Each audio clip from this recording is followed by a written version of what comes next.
Hello and welcome back to the Fearless Training Raw Knowledge podcast with myself, as always, Alex Connor, where we talk about everything training, nutrition and lifestyle respectively in a very unapologetic, raw and freestyle manner.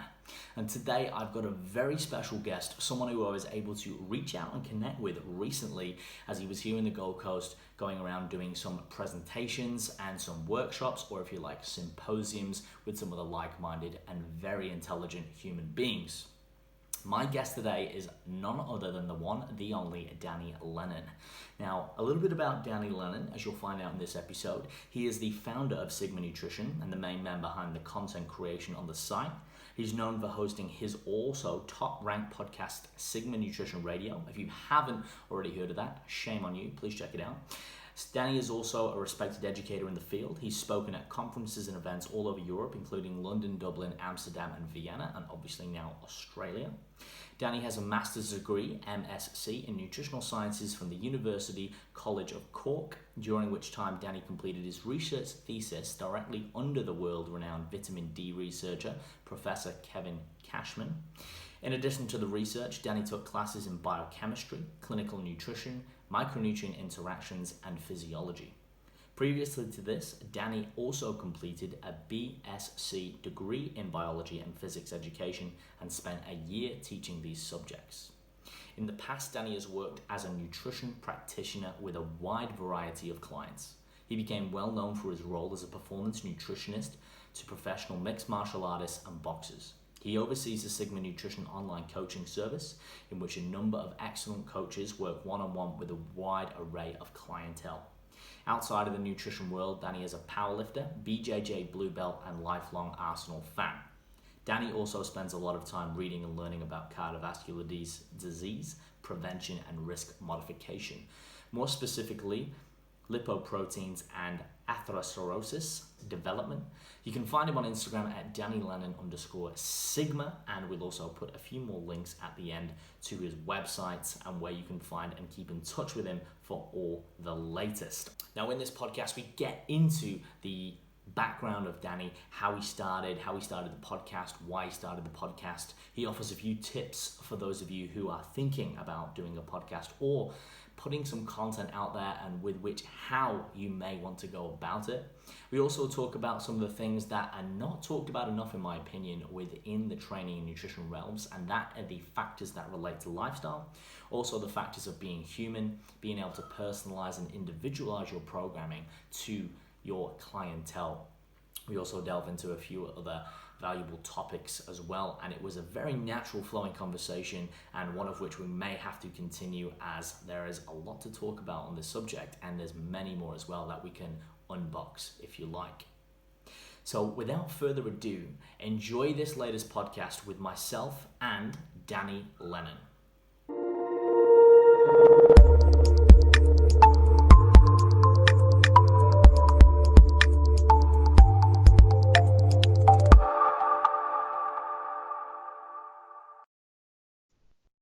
All right, Danny, welcome to the Fearless Training Raw Knowledge podcast. Thank you for joining me today. We appreciate your time. How's everything going on your end? Yeah, all is good, man. Thanks for asking me, and happy to come and talk about this stuff. Yeah, man, we appreciate it. I'm sure we'll cover some pretty interesting topics, and hopefully the listeners will be able to take some golden nuggets out of it as well. Now, currently you're still in Australia. Correct. You're in Perth at the moment. You've been here speaking at some seminars. Let's start with a little bit about what you're doing currently, and then if we can segue into what you do specifically and how you ended up getting into it, just for people perhaps who don't know you, and for those who do, getting to know you a little bit more. Sure. So I'll give the probably quick overview, and then we can go into any specifics that you want. So I run a company called Sigma Nutrition, which I've been doing so for the past 5 or 6 years, which aims to put out educational content around nutrition. So we're probably most well known for the podcast Sigma Nutrition Radio, as well as I do quite a lot of seminars and conferences, stuff like that. And then the other aspect of the business, we also have an online coaching service where there are 3 coaches that work with all sorts of types of people. Personally, in the past as a nutrition practitioner, I've worked with a lot of combat sport athletes and have ended up writing a lot of stuff about that specific area. How I kind of got into the nutrition field was my undergrad degree was originally biology and physics, and I actually from there ended up being a teacher, a high school teacher for a year after doing that. But during that time throughout college, my main interest was looking into things like nutrition and performance. And it was really just out of anyone's own interest for themselves, looking into this stuff. And because when I went to uni, I started learning how to read research. I started in my own time just saying, well, I wonder what I can find that'll help me when I'm playing sport or in the gym and so on. And so that kind of led me to stumble across nutrition science, kept reading that stuff in my spare time. And then after a while, even when I was teaching, I was like, I think I'll quit this and go back and do this nutrition thing. So I went back and did my master's in nutritional sciences. And then from there started Sigma Nutrition. So, and then that's kind of been it, and one thing's led to the next, and kind of here we are, I guess. Yeah. So it's been a bit of a process and a journey, if you like, up until this point. What inspired you to start the podcast? Was it again that curiosity that you had with nutrition and being able to speak with other like-minded people and kind of derive more information, I guess not only for your own benefit but also to kind of, I guess, share that knowledge? Yeah, it was probably a combination of a few things. So at that time when I was setting up the website and was doing some coaching and was thinking about what ways can I reach people and put out content, and the kind of initial thought that I think a lot of us fall into this trap of thinking, well, we should just do everything, right? The more stuff I do, then the more ways I'll be able to reach people. So I was like, I'm going to start a YouTube channel. I'm going to be writing articles every week. I'll do this podcast thing. And at the time, podcasting wasn't really big at all. At least compared to what it is now, it was like a tiny proportion of what it is now. But I used to listen to them, and I thought, well, I like listening to podcasts, so I'd like to do one. I'll give it a shot. So I started doing that, and pretty soon found that was the one that I was both enjoying doing the most, but also was getting the most traction. And so that was probably just because it probably suited the skills that I had, and also that in combination with just enjoying it meant that I stopped doing videos, stopped trying to write articles as frequently, and just went more full on with the podcast. And I think that's what I try and suggest to people. That's not that podcasting is inherently better than any of those. It's like finding which one suits your skills and preferences most, and then going with that. So that's really how it came about, just trying these different things and finding, okay, this one seems to be working well and I'm enjoying it, so I'll just do more of it. And that allowed me to stay doing it for long enough for it to kind of reach a point where it can be deemed successful, I guess. Yeah, I think it's an important point there for people. I know it's something we discussed on a prior conversation where you said it's not about podcasting being the best, and maybe you got into it at a point where it was not as popular, which is probably not a bad thing. And now obviously we see it there's quite a rise in popularity. A lot of people are doing podcasts. It's great. Seems to be a movement to the future, and it is such a great way to stream information. It's very efficient. But you said, like, find what you're good at. Find something, I guess, that works for you, your style, your business, whether it is YouTube, or whether it is, podcasting, whether it is face-to-face, or whatever new technologies come out. So I think that's an important point to mention, because like you said, it's easy to get caught up trying to do, you said at the start there, you try and do a bit of everything, and you can end up getting overwhelmed, I guess. That's it. And you can't put the effort into the thing that you should really be focusing on, that you're going to be best at, and it will best serve people, because you're kind of spreading yourself too thin. And also some people can tend to feel like they're failing at something, and it's purely because they're trying to do things that they're putting time into something they shouldn't bother with, and just go and do things they're more successful with. So I know people who are like super successful but will have like one main thing and they don't bother with the rest. So like they may have like a really popular YouTube channel, but they don't have a podcast. They never write articles, right? Similarly, I know someone's built huge business off the back of only writing articles, would never do a podcast, would never be on YouTube. There's people now that will only have Instagram is their only hub where you can find them that are being successful on that. They don't website, they don't do podcasts, don't do video, just go completely with Instagram. And that means that they can put more dedicated effort into serving those people. And so it's not to say you can only do one, but know what your kind of strengths are and your preferences and kind of orientate what you're doing around that, I think is a pretty useful way to go. Yeah, I think that's a bit of a hidden message, I guess, in there in terms of a principle we should all apply is, find that one thing that you're good at, you can do well and you enjoy, but then stick to it, whatever that is in whatever field. And it's like people jumping job to job. You kind of need to find that thing and give it time and really work on it. And if it works for you, then you can obviously add on or just stick with it. I think the basics are the best. Now, I will ask this question because I know some people watching will probably apprehend or want me to ask this, because a lot of people now are wanting to start podcasts of their own. If someone's thinking of starting a podcast or wanted to find out if it's good for them, apart from being the obvious, being able to communicate and ask, I guess, intelligent questions for the most part, what would you recommend as a starting point, or maybe for someone who wants to test the waters and get into podcasting, as someone who has a very, a successful channel and is very consistent with your guests and your upload? Yeah, probably the first one is the same with anything that they're probably doing business-wise is just being clear on what the goal of it is. So who are the people that are likely to be listening to it? What do you want them to get from certain episodes? And then from there, you can start thinking, well, what way can I deliver information that'll be useful? And that can be beyond in an interview-based podcast, which obviously work really well. But they might find, okay, I'm aiming for people who are super busy, that don't really have time to look into this, that maybe don't have really any background in nutrition training. So I'm going to do a podcast where it's just a 10-minute max episode where I'm just going to give them one main tip to focus on. Now, that could be one type of podcast. Then on the complete other spectrum, you can have something like Joe Rogan's podcast where you're like a minimum of 3 hours per episode, right? So that's a good thing, I guess, about podcasting. There's no one right way to do it. It's just doing what is going to be useful for you and the people you're trying to reach. So who is it you're trying to reach? What way can you do it? And then probably give yourself, okay, I'm going to aim for, I'll do 6 episodes before I decide whether to continue or not. I'll do those, see how it goes, see how I feel after it.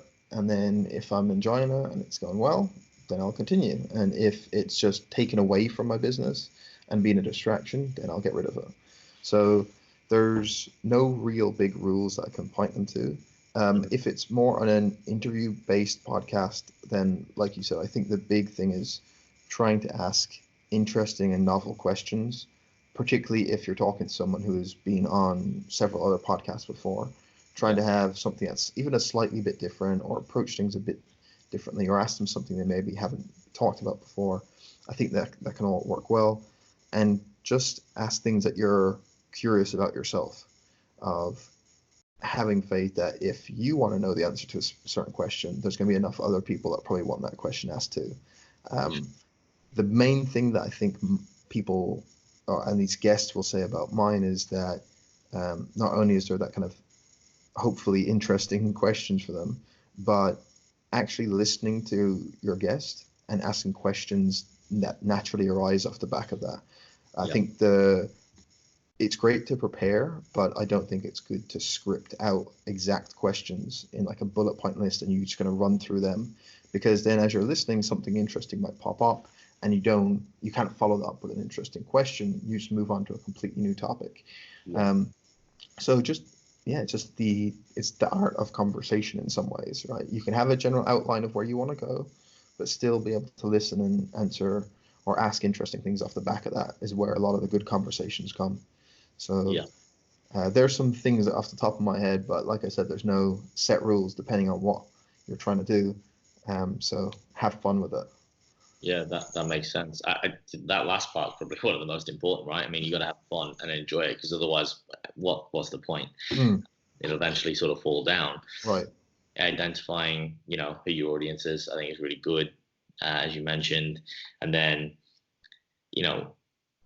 I guess finding, like, it's trial and error, as we just mentioned before. It's one of those things that you find your way. There's not really a set method that works. And I really like what you said about making it kind of organic and authentic, like letting it flow. I think that's what I try and do, mainly because I don't shut up and I can talk a glass eye to sleep. But it's having that conversation where if you don't listen, you might miss out on a lot of great information if you just, like you said, you stick to the script. And I mean, it does seem a bit fake if you're just sticking to a script, where if you just let it flow and then you go, all right, okay, I'm listening, and there's a question that's come off that, and okay, let's delve down there and there and there, and then before you know it, you've got lots of topics. And then if it doesn't arise or it doesn't flow that way, as you said, you've got those key questions to ask, or there's always something to fall back on.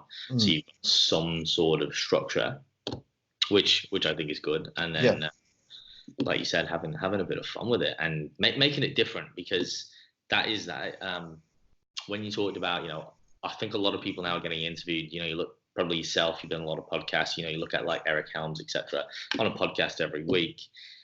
He's probably regurgitating a lot of information, not because he wants to, but because people are asking the same question. So I guess if you come at it from a slightly different approach, and you can try and derive something different, not only is it refreshing for your guests, but you might get some different information so that people want to tune into your podcast. They go, well, it's Eric Helms, but hang on a minute. What are we talking about here? Oh, that's a little bit left field on this podcast, rather than, it's the same rhyme and rhythm all the time. So I think that's a really good point for people listening. And one more thing on that topic before we move on is, how do you approach getting guests on your podcast? Because I found, even in my very, very short time creating podcasts, people have already said, how do you actually get people? How do you contact people? And for me, it's obviously reaching out, whether it's through social media and email like I did with yourself. But do you have a different approach and a different method? Because you are very, very consistent with your podcast and you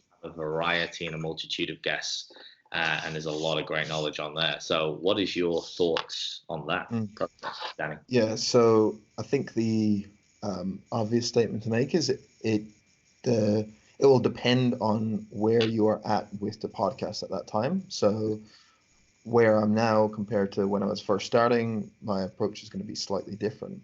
However, I would say to people, even if you're first starting out, don't let this kind of fear of, well, no one's going to want to come on podcast stop you, because you'd be surprised about just asking people what will happen. And when you think of that from a kind of human side, it makes sense, right? What are you asking someone to do? Hey, do you want to come on my podcast? And I want to talk about you and your life's work for an hour. It's like, a lot of people will find that, yeah, sure, I like talking about myself or my work. And I find that particularly with people, if they're involved in research, for example, there's not too many cases outside of academic conferences where they're getting asked about their work specifically. And I mean, they're putting so much time and effort into it. It's kind of cool. So that said, obviously everyone is pretty busy. And so the biggest thing is trying to demonstrate that it's essentially worth their time. So for me right now, it becomes a lot easier, of course, over time, because a lot of people I'll reach out to have either already heard of the podcast, have known someone else close to them that's been on it, or I can show them the kind of like download numbers, and then they can kind of immediately see, okay, this is worth my time. I'll reach X amount of people. But even starting out, simply contacting someone and say, I've got this podcast. My audience is typically this type of person, and I'd love to expose them to your ideas that I found really useful. Would you be interested in coming on sometime? If not, totally cool. Completely understand. Feel no obligation to reply to this. And most of the time, when people get a respectful request like that, and they can make it work, a lot of people are pretty good. They'll try and make something work if they can. So you can't reach everyone, but just don't be worried about that. Make a list of those people that you'd like, reach out, and you'd probably be surprised about how many are willing to do it. And then over time, it'll get easier to reach more of those people that are maybe hard pressed for times, or quote unquote bigger names, where they can now see that you've reached a certain level of this podcast. But I would say to people, just reach out in a very human way. There doesn't need to be any particular tactic. For me, I think what has worked well also is that a lot of the people I will ask, I've probably had some initial correspondence. So if it's like a researcher, for example, I would have came across some of the research papers, I might have emailed them to ask them a particular question about some of it because I've been reading it.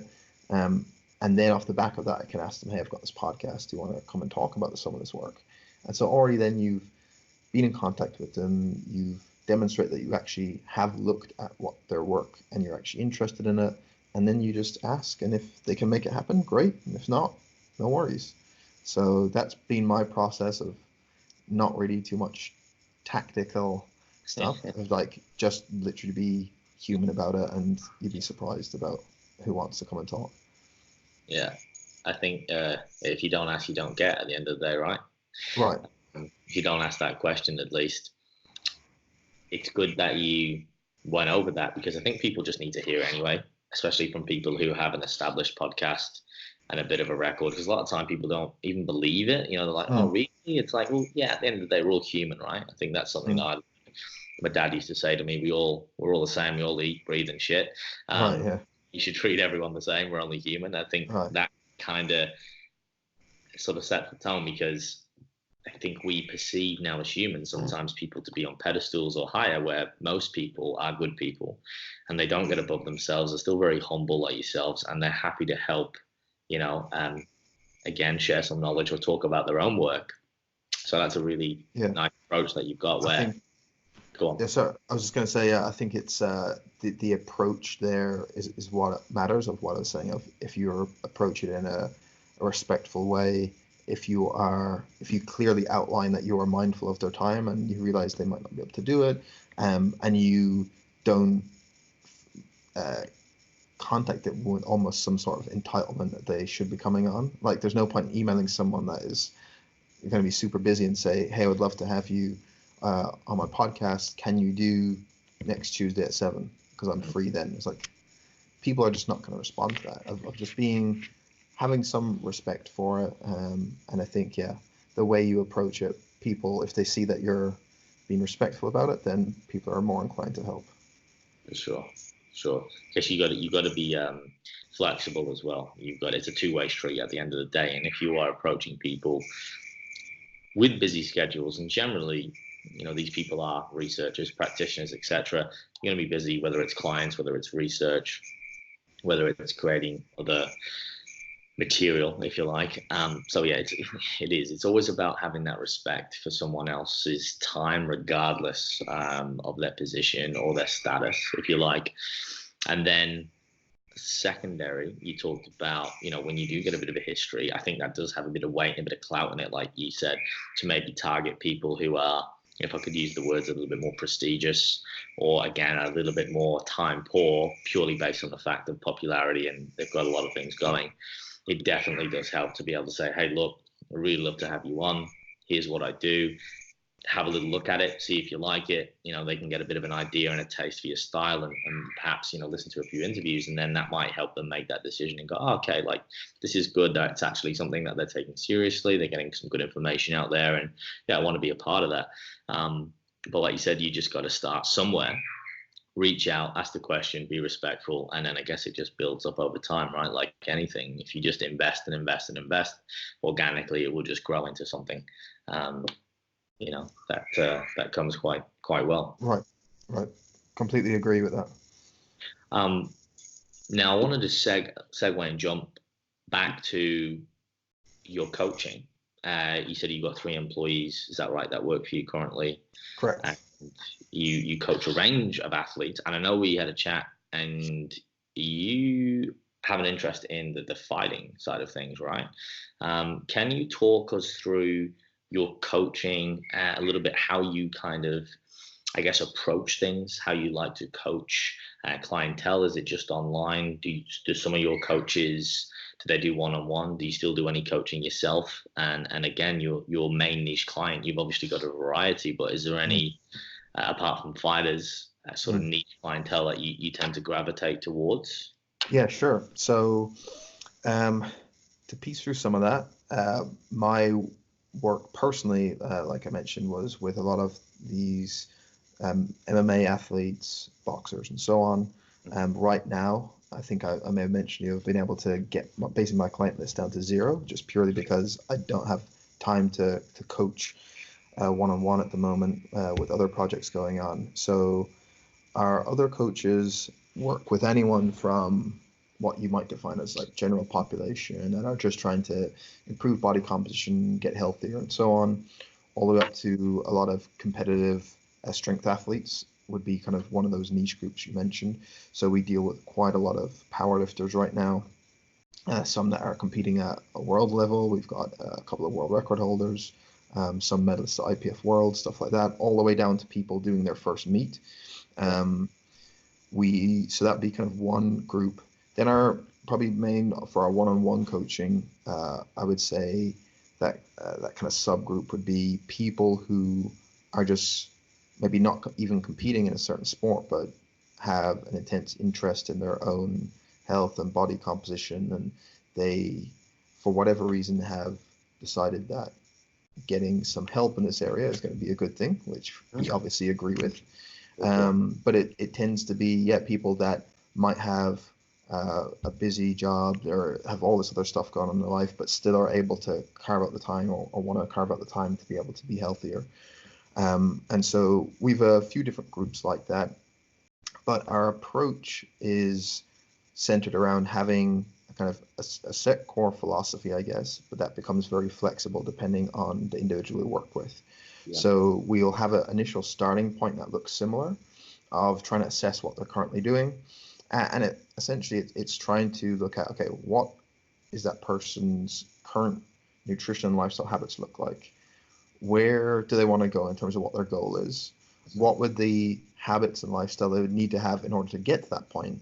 And then just look at the discordance between that and what they're currently doing. And when you work out that what is, now you can clearly see, okay, here's the things that need to be changed. And you can start thinking or prioritizing, okay, which ones do we need to change first? Which ones is the first target to change? And then over time, you're going to attempt to do those. And then once you've identified that, that's where the actual coaching process comes in. And I think people forget sometimes that most often the coaching element is nothing to do with specific foods you prescribe or showing someone how to do a specific exercise. They're like tiny percentages of what coaching actually is. The rest of it is that kind of, number one, that human element of supporting them, feeling like they are supported. And then the other of being a problem solver, being able to see, okay, here's the issues we need to try and change. Here's their kind of personal circumstances. And how do we overcome some of these challenges to lead to these better habits? So if we're talking about the specific process we typically have, we will have an initial consult with a client, collect as much data as we can. That's typically done via something like a Skype call.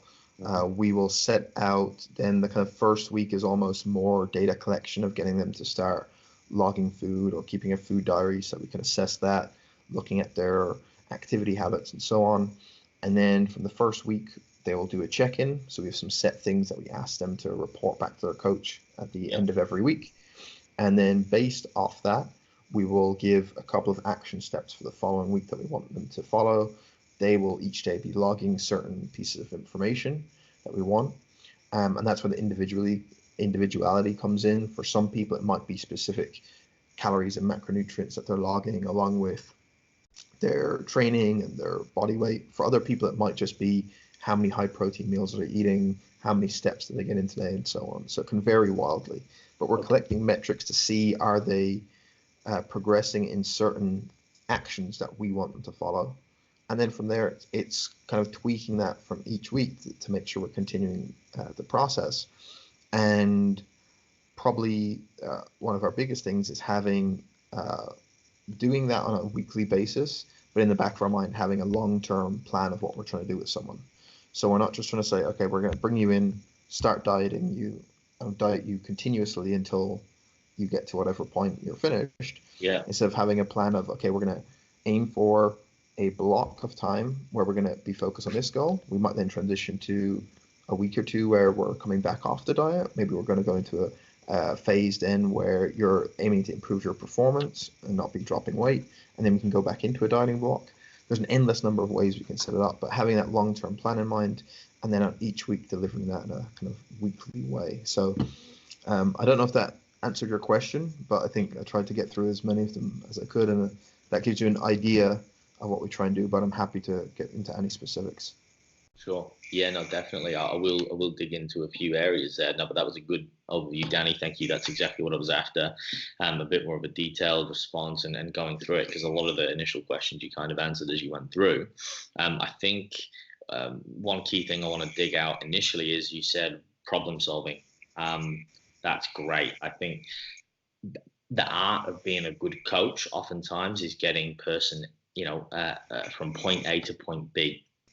And as we know, we don't work in a straight line. It never is. It's always up and down. But it's being able to navigate that person through that map, if you like, and looking at all those areas and all those elements. And I think that's why, with your programming and your prescription, you've got, like you said, you start with the foundation, and then from there, it gets very individualized because we all live different lifestyles. I think it's funny because we think the training and the nutrition is the most complex, which it certainly can be, but oftentimes it's actually trying to identify what's going on in the lifestyle, and then in congruence with that, then going, okay, well, let's look at any training and nutrition protocols and strategies we can align which match up with that, and then go through.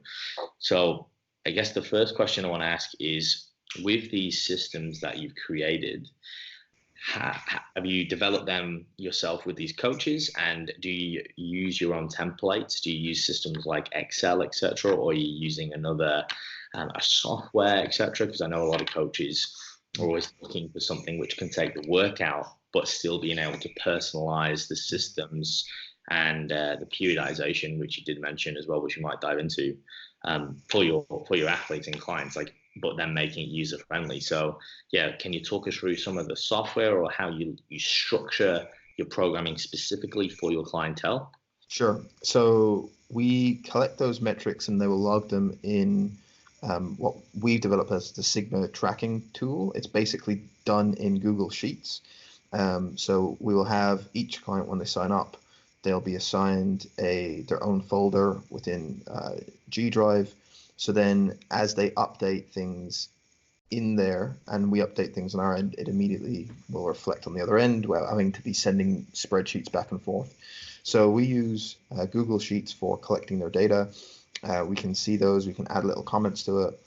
Within their folder, then we may also upload certain files or PDF or Word doc about a specific piece of information for them. So it's just been over time we've tweaked and developed these ourselves. And we may have information sheets as well that we can show them or give them samples of meals, whatever it is, and we can, depending as that person needs it, we can send that across to them. There'll also be an ability for them to submit questions. So for our one-on-one coaching group, they can email across their coach a question, of course, at any time. We have another coaching program where we essentially look after a lot of powerlifters specifically. That's more of like a guidance program where it's not the full-on intensive coaching you get one-on-one, but it's kind of a guiding hand along. So for people like those, they can submit questions into their Google Drive folder, and then once a week we'll come along and be able to answer all them. So we've mainly managed it that way. I do know there's probably plenty of pieces of software that do all those things, but we have essentially a nice system set up through those at the moment where we can see everyone in a dashboard and all their folders separately, get them to upload whatever it is we need them to upload. They can add in progress pictures in one folder, they can fill their tracking sheet out, they can go and look at documents or answers to questions in another. So that's what we've been using, and we find it pretty useful. So yeah, I think is that any answer question? No, that's good. There's a lot of tools out there, and now we have a lot of free tools available. I know Google Docs has been a bit of a revelation for myself. It's something that I've started using, especially coming on board at a new facility. And as you mentioned, it's very user-friendly because you can keep everything separate and you can really customize it. Sometimes I have found with pre-existing systems or softwares, there is a limiting factor, not only I think financially, because sometimes you end up spending too much money and it's not worth it, but then you can't actually create the spreadsheets or derive the information that you need from your clients, and you can't really personalize it. So I I think it's good, I guess, that you found a system that works, and then you're constantly refining it as well over time. Right. With your clients. You mentioned, you got your one-on-one coaching clients where they can ask those questions, and you get back to them once a week. Do you find that for most of your clients, in person exclusively and online, do you touch base once a week, twice a week, or is it different for every athlete, or do you generally have for example, someone who's a powerlifter or a physique athlete who's coming into prep, or a fighter, would you touch base with them more often? And then do you have like a general sort of population where you go, okay, we're on an off season, or we're in an accumulation block, where you would touch base with them, within a time frame of 2 weeks and a month? Is that something you do? Does it work, etc.? Can we talk a bit more about those specifics? Sure. So on average, our kind of standard baseline is that there will be once a week there is a weekly check-in. So this will be where someone will have to submit certain information that we request them to submit each week. This usually is done by like a Sunday evening, so they can do it anytime from Saturday to Sunday, so that then the coach can get to that first thing on Monday. For sure. We've also been able to stagger that throughout the week as well, so different people may have a different check-in day depending, so we can spread that workload out. But they'll have a weekly check-in where they submit that. For our one-to-one coaching clients, they can send questions throughout the week. We do have kind of a general rule that you can send one email per day. That is mainly to make sure the quality of the questions is good. If people start using it like an instant messenger service, you get really poor quality questions, especially now people can send an email from their phone. If they have a restriction on how much they can send, they tend to stop and think for a minute. And then they may have a nice concise list of the things they actually want to know. And as they're typing out, they may realize, hey, I don't actually need to know this. Or if they thought about it for 2 minutes, they actually know the answer already. Yeah. So having that restriction just makes the quality of answers better. So they can ask questions throughout the week. And then the intensive nature of that in terms of coaching contact time just scales depending on the person. So someone that is starting out brand new will obviously require a bit more attention because they'll have more initial questions. They'll need to be talked through certain things a bit more. The way you explain how to actually put an action into place is going to take a lot more time. Whereas we've had clients that have been with us for actually multiple years at this point, where they literally sometimes they're checking like everything is all good, it's progressing fine, don't need anything for the next week. And then it could be like a 5-minute thing, whereas someone else, you could be spending hours with someone else. But just knowing that on the average, it should probably balance out, right? That the balance between those different types of clients, and over time, that client that's taking a lot of time now will take less and less as they get more skilled and more educated through the coaching process. So that's the way we typically do it. And the same, if we have a combat sport athlete or a powerlifter coming to the week of competition, we'll obviously be able to interact with them a lot more. We'll be able to talk to them, do phone calls multiple days leading up to the weigh-in, things like that. So it all scales depending on the person, and then hopefully balances out on average so we can manage our time effectively.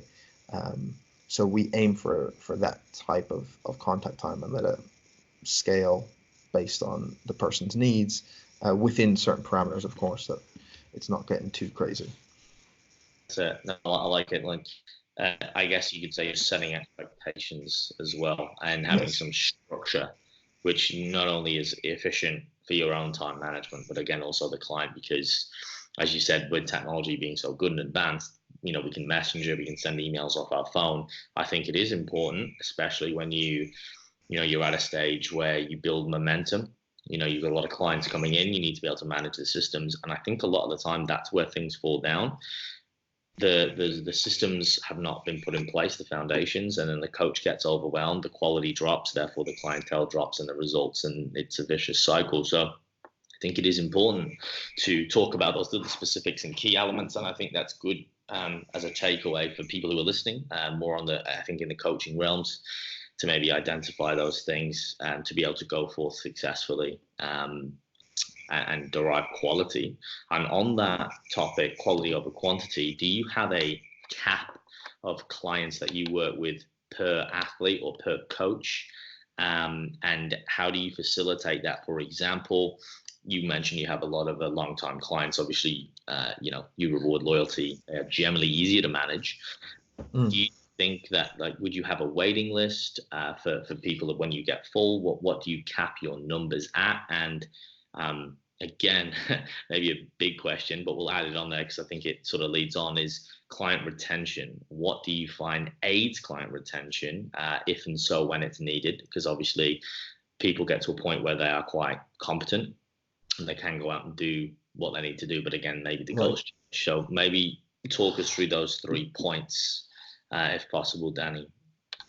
Sure. So on the client retention one, I think the biggest thing is developing a relationship between the coach and the client. By far, people will much more likely stick around when they have a relationship that they feel this person respects them, supports them, and is actually cares about what they're doing, as opposed to an email that comes through just with numbers.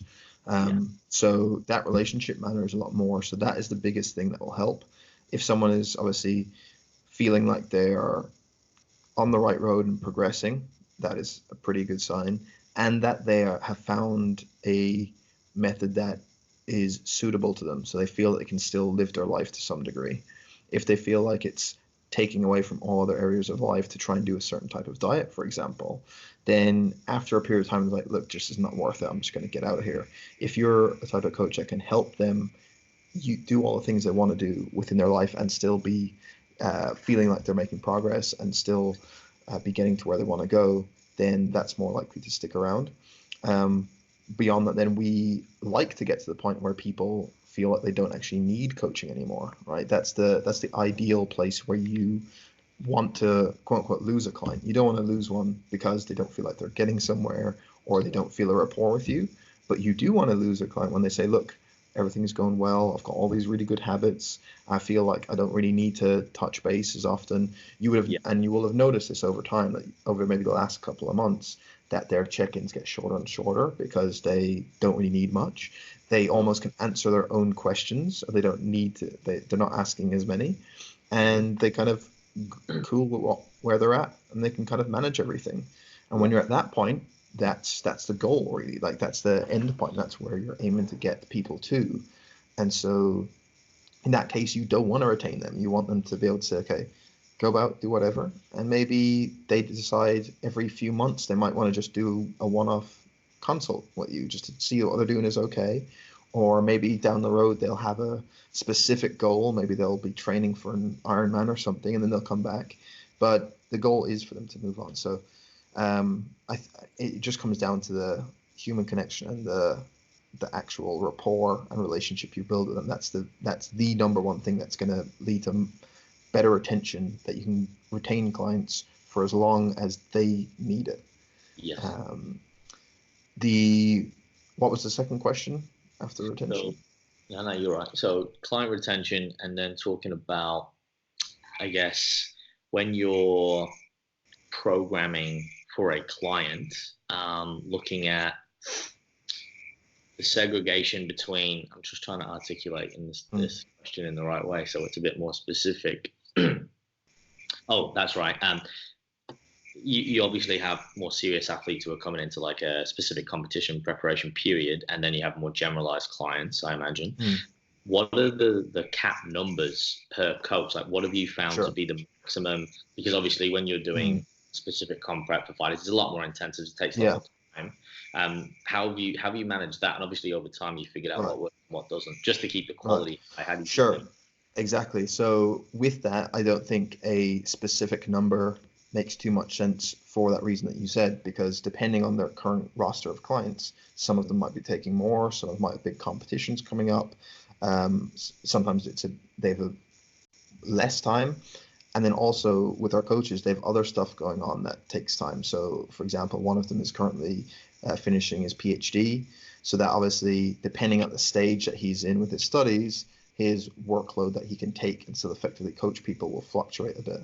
So the way we work it is, when we have a new application come in, I will reach out to one of the coaches, see how they are in terms of their current workload. Do they have the capacity to work with this type of client? We'll look through their application and see would they be in a position to be able to take them if that person did decide to sign up. And if so, then they will make contact, go through a consultation call, and then if that person decides to sign up, they will take them on. If that is, they don't have the time to do a really good job with that specific type of client, then I will talk to one of the other coaches and we'll see who has the time to work with those people. And if it's a case where no one does, then we will either, again, like you say, you can do a waiting list of, say, we can contact you again once one of our coaches are free, or if they have a specific goal and they really want coaching immediately, then I've been able to refer to other people multiple times. Like, here's someone else that I recommend that works with this type of athlete. So I'll have a few names that I know are good in certain areas and say this person might be able to help. So generally we've been able to manage numbers based on that, of really, number one, making sure that the coach has the adequate time. And like we said, that number will fluctuate up and down throughout the year based on what their current projects they're working on outside of the coaching, and then also the types of clients they currently have and how intensive they are. And then obviously like the time of year. So recently, for example, one of our coaches had a ton of people that he was doing nutrition for that had Irish powerlifting nationals all at the same time. So around that time, in the few weeks leading up to that, we're not going to be burdening him with like, here's a ton of extra coaches, because he's like just too busy at that time. So it's more on a fluid basis like that. So we don't have any specific numbers. It's more based on, do you have time to do a good enough job? Yeah, I like that approach. It's much more natural and probably real life, because like you said, it does range. There's no general population, so to speak, and the fact that, again, everyone's very different and depends on not only the lifestyle of your client but your coaches as well. Like you said, if some of them are coming into a specific preparation period, or they've got competitions or whatever it is that's happening in their life, you don't want to sacrifice just taking a number or taking an income in spite of reducing quality. So I really like that approach, Danny. I think it's really good. I think that's what we need more of in the industry. Again, raising that standard and knowing that it's okay to say, you know what, I don't have anything right now. There is a waiting list, or again, referring out to other like-minded professionals, which I think is a smart way to do it as well. Just to build relationships, not only with your fellow coaches and your clients, but other like-minded practitioners, because I think there is strength in numbers, especially within the niche, that we work in these days. There's a bit of a segregation.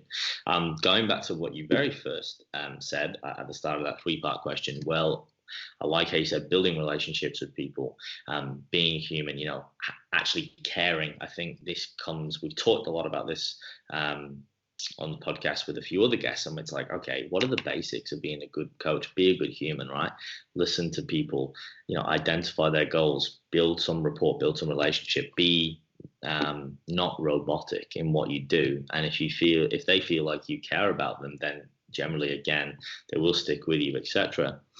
And then going over, you said, retention wise, I think it's good to aim to, you want the client to get to a point where they can almost fly, if you like, they can leave the nest, they can do what they need to do, because it means as a coach, your role has been somewhat fulfilled. I think if you don't teach anyone anything over time, like some of online cookie cutter courses, etc., people just keep coming back and paying because they just go through the course, get the results, fail, put on the weight or whatever it is, go back to square one. It's a good business model for making money, but it's not ethical. It's not teaching anyone anything. Where I guess working at it from a more evidence-based with an anecdotal, having that balance of experience and actually educating clients, you're providing so much more value. And oftentimes people will come back again if their goals changed. They'll also refer clients onto you. And I think it's just a win-win for all parties. And like you said, that journey is different for everybody. Some people will pick it up very fast. I guess a couple of real-life examples. I've got a friend of mine, he's German, and he's an engineer, go figure, and he's very, very, very intelligent.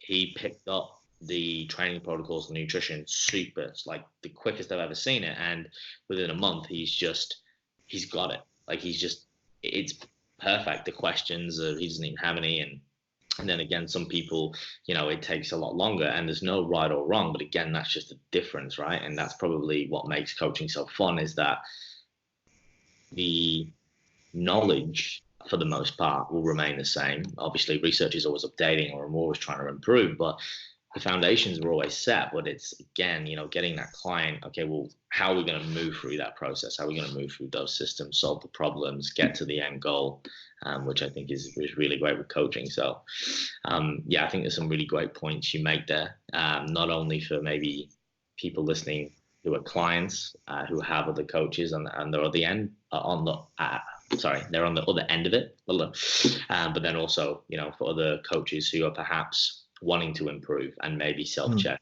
as well. Not saying that there's a right or wrong structure.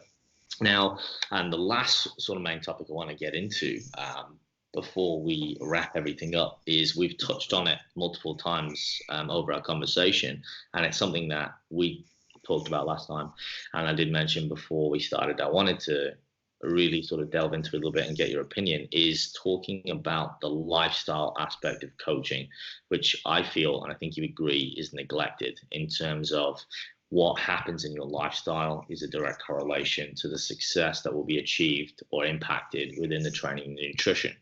And I think, as someone who's coached many people like yourself, you often see that reflected in check-ins. If there has been a drop-off, or if there is a roadblock or something that needs to be overcome, it can often be related to something that's happened in their lifestyle, whether it's been a relationship, whether it's been, they've been ill, or whatever it is. But I think now a lot of coaches are missing that, or personal trainers are not facilitating that part.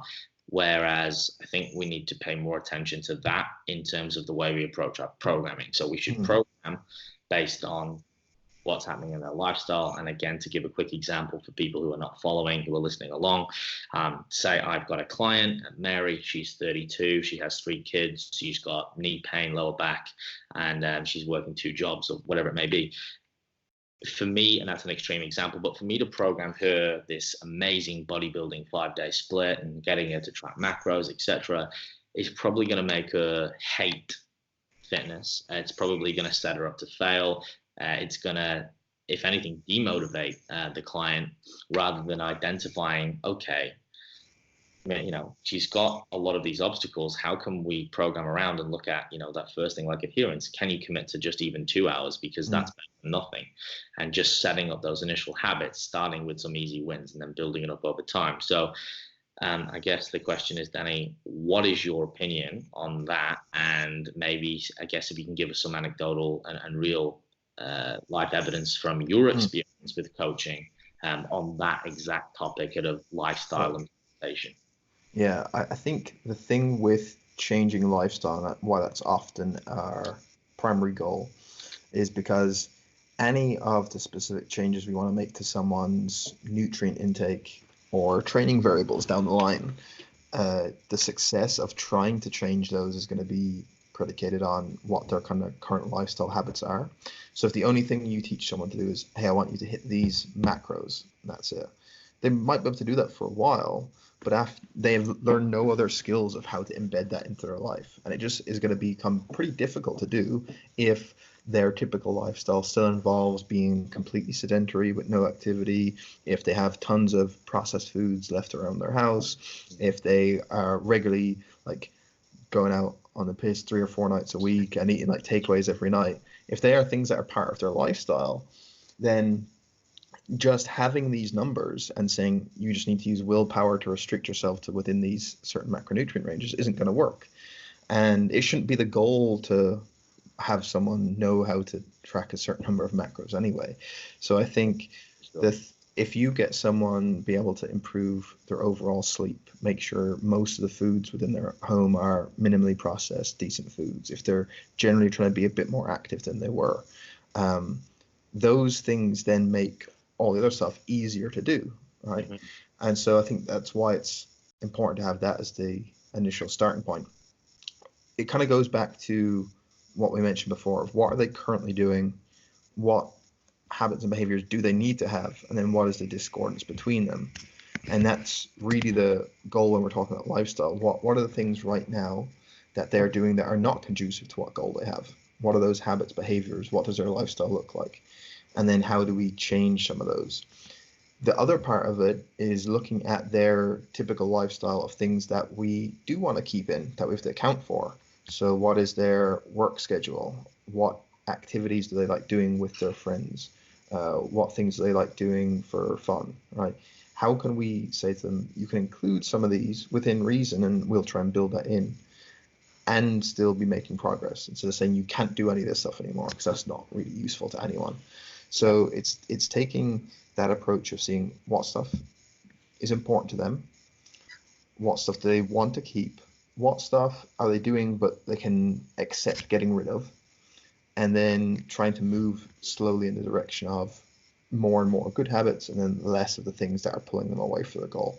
So that's and again, it sounds a bit conceptual and maybe not so specific, but I think that's the general way I think we should think about how do we create lifestyle change, and how that's going to lead to success, if that makes sense. No, it does, and I really love that, because you summed it up quite concisely, because it can get very in depth with that element, because it is such an intricate thing. It's everything that happens within the 6 inches of our ears, or whatever you want to call it, in that lifestyle it's so intricate, because there's so much going on. And again, I think it comes back to problem solving, right? What we talked about before, it's being able to identify and maybe empathize with that person. And I think a lot of it comes down to re-education sometimes too, because a lot of people think that, I've got a goal A and they think they need to do Z. So those two things are not aligned. And if you say, well, first of all, okay, what do you want to achieve? Right. Okay. Well, this is what it's going to take. Oh, really? A lot of people don't know. They have this misconceived idea, and then you can have that conversation and put that onus on them in a way where it's, do you really want this? Yeah, okay, then here's a couple of ways we can approach it. Oh, no, that's not what you want. Okay, so you actually want this. Or, okay, so to get B instead of A, we have a different approach.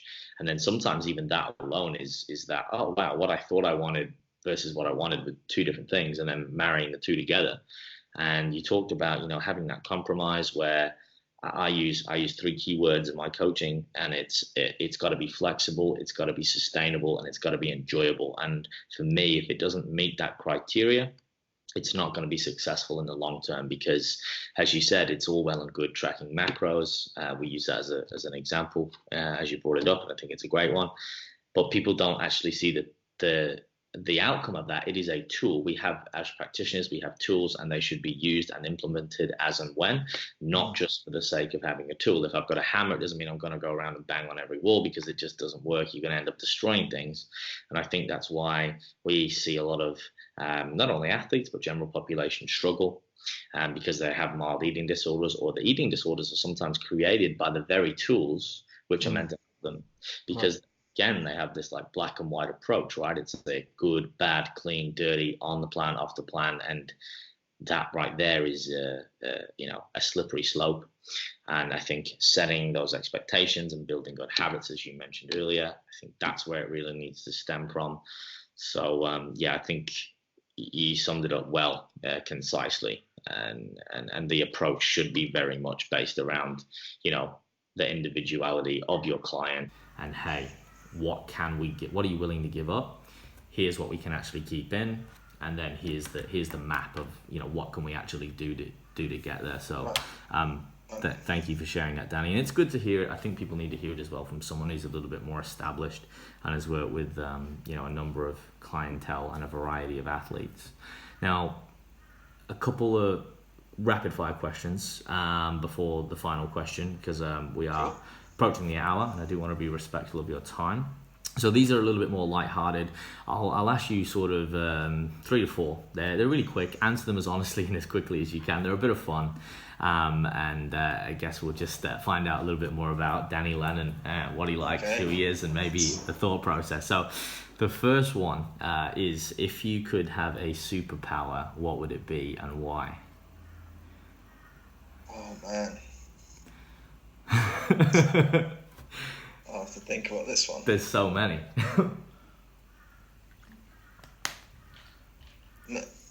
I'm sure it would change depending on when you ask me, but yeah, probably something like freeze time seems like a good one.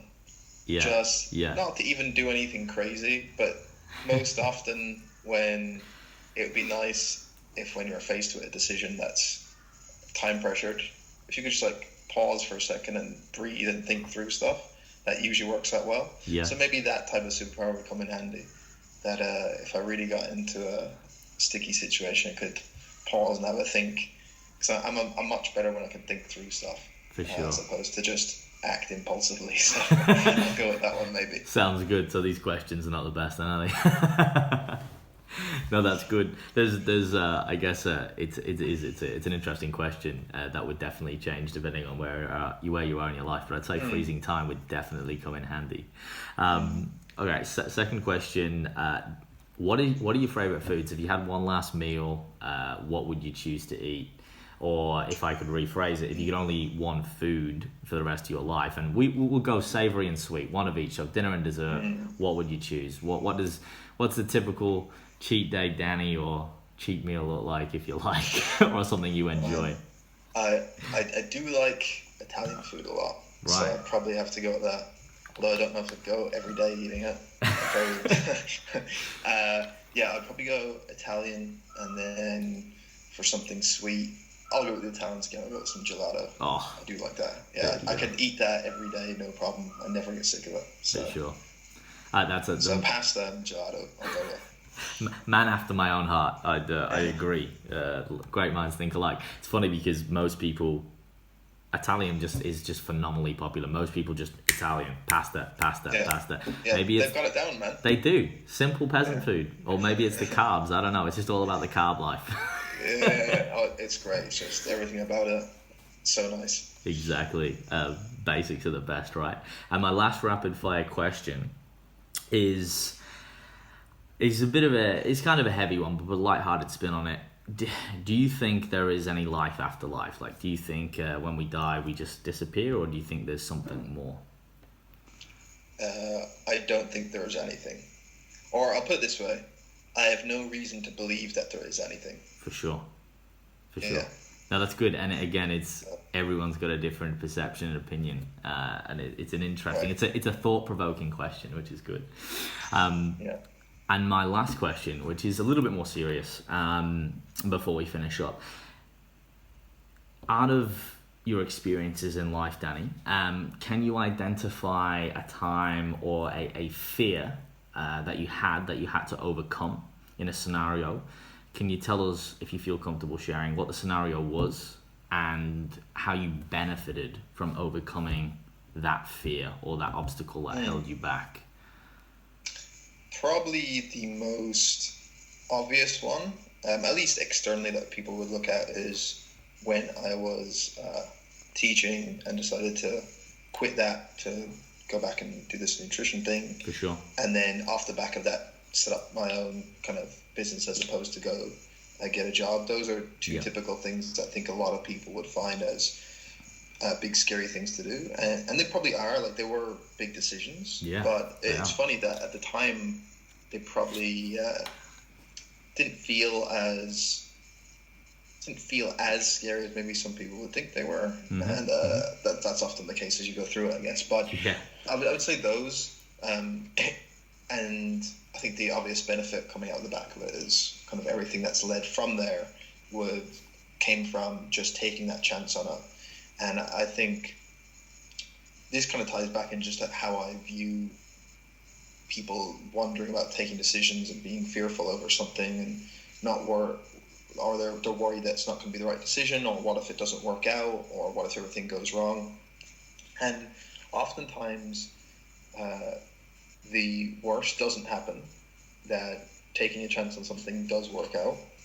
But even if it doesn't work out, or even if the worst case scenario happens, a lot of the time it's pretty reversible in not as long as people think it would take.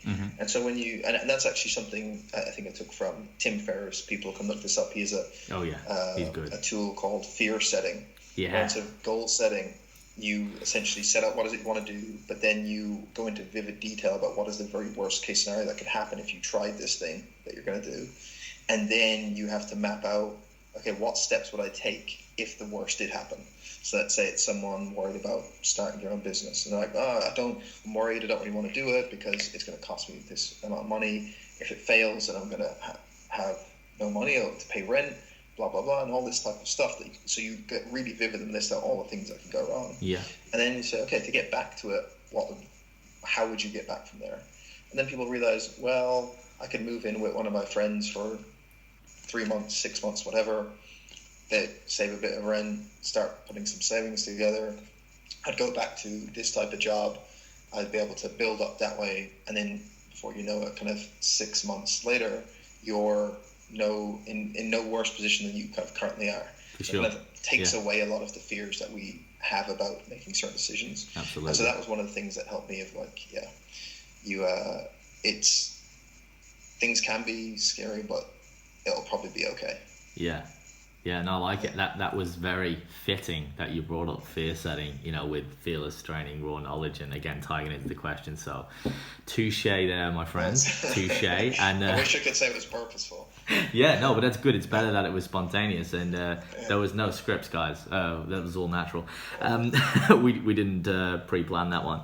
And for anyone wanting to check that out, yeah, definitely Tim Ferriss. I think he's got some great resources, great knowledge, and he also runs a fantastic podcast as well. Well, thank you for your time, Danny. I really, really appreciate it. One last thing before we go. Where can people find you? Where is the best way to contact you? Podcast, etc. Any particular way you like people to reach out if possible, and where can they learn a bit more about Danny?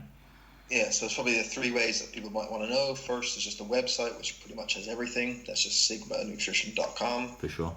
Second, if they want to listen to the podcast, then on pretty much any app they can find, whether it's iTunes, Spotify, whatever, just Sigma Nutrition Radio. Beautiful. And then if they're looking for social media, then they can find me easily on any of those.